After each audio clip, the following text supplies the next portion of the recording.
Balkampet nature cure hospital ఉన్నది అధ్యక్ష. రోసయ్య గారి ఇంటికి కాస్త దూరంలో ఉంటుంది నేచర్ క్యూర్.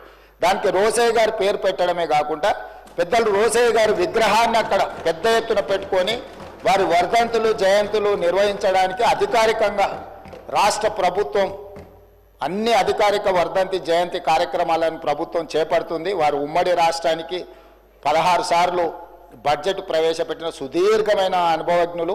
ముఖ్యమంత్రిగా గవర్నర్గా ఎనలేని సేవలు అందించారు. వారు ఒక సందర్భంలో మాట్లాడుతూ, నేను పూర్తిగా హైదరాబాద్కు వచ్చిన చీరాలలో నాకేమీ లేదు, నేను మొత్తం హైదరాబాద్ వాసిని, నేను హైదరాబాద్లోనే ఉంటున్నాను పెద్దలు రోసయ్య గారు చెప్పారు. వారి పట్ల మా అందరికి ఇక్కడున్న సభ్యులకు ఇంక్లూడింగ్ మా పెద్దలు దామోదర రాజనరసింహ గారికి ఇక్కడున్న మిత్రులకు ఎవ్వరికి కూడా భిన్నాభిప్రాయాలు లేవు. రోసయ్య గారు చేసిన సేవలకు గుర్తింపుగా మనకు బల్కంపేట్లో ఉన్న నేచర్ క్యూర్ హాస్పిటల్కు రోసయ్య గారి పేరు పెట్టడం ప్రకృతి వైద్య చికిత్సాలయం.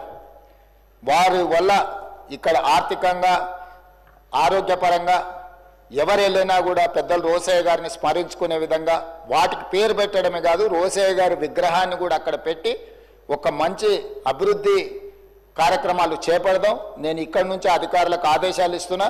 రోసయ్య గారి యొక్క సేవలను కూడా కీర్తించుకునే విధంగా తెలంగాణ రాష్ట్ర ప్రభుత్వానికి ఆర్య వైశ్యుల పట్ల ఉన్న ప్రత్యేకమైన అభిమానాన్ని ఈ 2 చర్యల ద్వారా